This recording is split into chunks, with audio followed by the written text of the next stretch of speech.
नमस्कार दोस्तों, स्वागत है फैक्ट के झोल की दुनिया में। आपने कभी तो सुना होगा कि पहले मुर्गी आई या फिर अंडा। तो इसी तरह आज हम बात करेंगे कि आखिर कौन सा जीव इस धरती पर पहले आया था और कैसे उस समय वो सरवाइव किया था, कैसे डायनासोर आया और कैसे उसका पूरा साम्राज्य खत्म हो गया। तो चलिए बिना देर किए शुरू करते हैं। पृथ्वी का जन्म, कहानी की शुरुआत। आज से लगभग 460 करोड़ साल पहले हमारा सौरमंडल बना। उस समय न तो धरती जैसी कोई सुंदर दुनिया थी, न पेड़, न पानी, न हवा। चारों तरफ सिर्फ गैस, धूल और आग जैसी गर्म चीजें घूम रही थीं। धीरे धीरे गुरुत्वाकर्षण के कारण ये धूल और गैस आपस में जुड़ने लगी।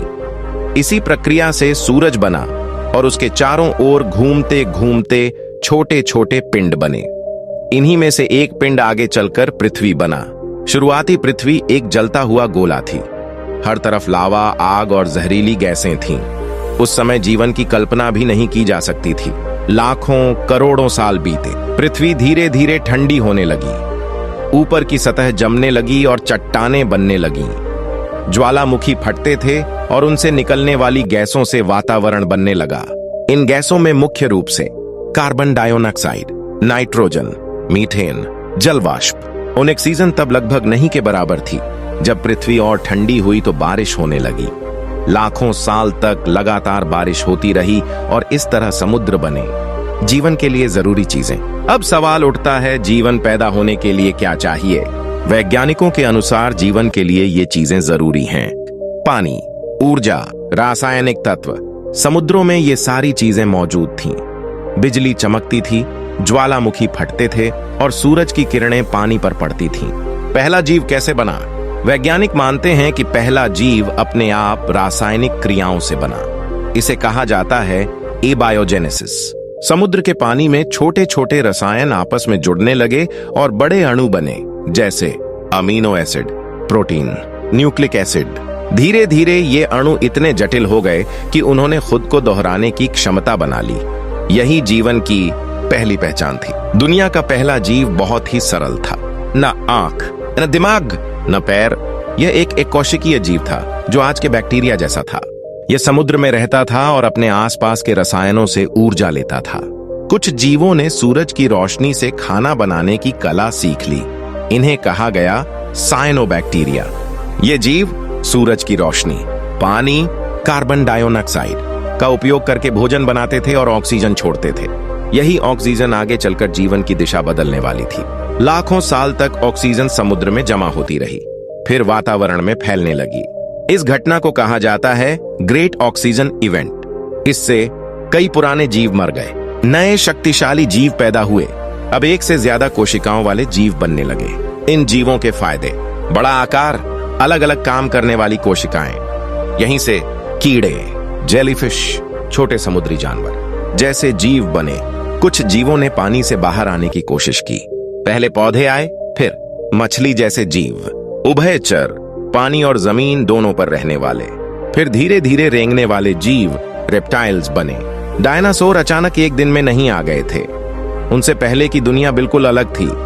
आज से लगभग 25-30 करोड़ साल पहले पृथ्वी पर एक ही विशाल महाद्वीप था जिसे पैंजिया कहा जाता है। इस समय पृथ्वी पर मौसम बहुत ज्यादा गर्म और शुष्क था। चारों ओर घने जंगल और दलदली इलाके थे। ऑक्सीजन का स्तर आज से काफी अधिक था।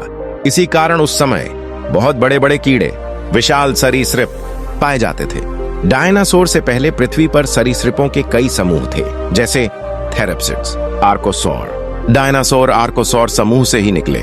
आज से लगभग 23 करोड़ साल पहले पृथ्वी पर एक बहुत बड़ी प्राकृतिक तबाही हुई जिसे पर्मियन विलुप्ति कहा जाता है।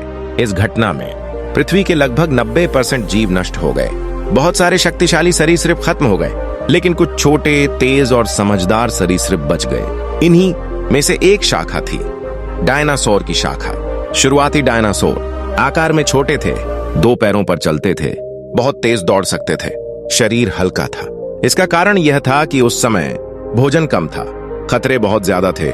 जो जीव तेज और चालाक थे वही जीवित बचे। ये सवाल सबसे ज्यादा पूछा जाता है कि डायनासोर इतने बड़े क्यों थे? इसके पीछे कई कारण थे।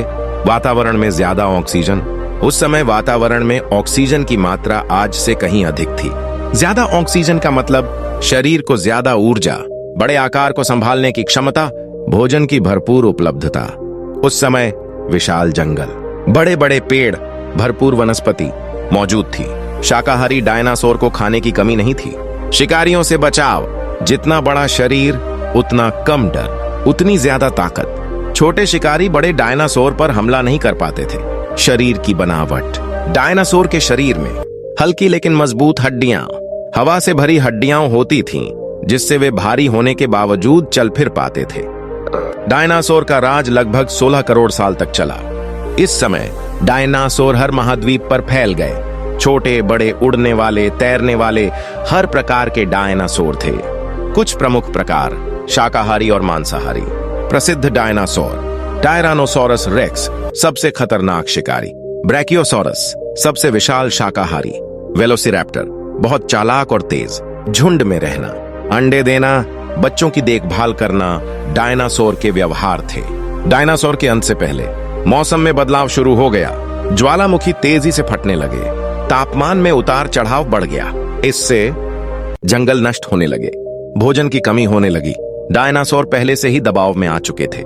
आज से लगभग 606 करोड़ साल पहले पृथ्वी से एक विशाल उल्कापिंड टकराया। यह टक्कर आज के मैक्सिको क्षेत्र में हुई। उल्कापिंड का आकार लगभग 10-12 किलोमीटर था। इस टक्कर से भयानक आग लगी, आसमान में धूल और राख भर गई। सूरज की रोशनी सालों तक धरती तक नहीं पहुंची। इसे कहा जाता है डायनासोर विंटर। इसका परिणाम: पौधे मर गए, शाकाहारी भूख से मरे, मांसाहारी शिकार न मिलने से मरे। धीरे धीरे लगभग सभी डायनासोर खत्म हो गए। सभी डायनासोर मर गए? नहीं। वैज्ञानिक मानते हैं कि आज के पक्षी डायनासोर के ही वंशज हैं। यानी डायनासोर पूरी तरह खत्म ना ही हुए, बल्कि उन्होंने नया रूप ले लिया। डायनासोर के खत्म होते ही स्तनधारियों को मौका मिला। छोटे जीव बड़े बनने लगे। इसी रास्ते से बंदर, फिर इंसान का जन्म हुआ। डायनासोर छोटे जीव के रूप में आए, अनुकूलन के कारण विशाल बने, लाखों साल राज्य किया और एक विशाल प्राकृतिक आपदा के कारण उनका अंत हुआ। लेकिन उनकी कहानी आज भी पक्षियों के रूप में जीवित है। नेक्स्ट वीडियो में इंसान का इवोल्यूशन कैसे हुआ वो बताने वाला हूं। तो आज के वीडियो में बस इतना ही, और लाइक सब्सक्राइब करके जाना। धन्यवाद।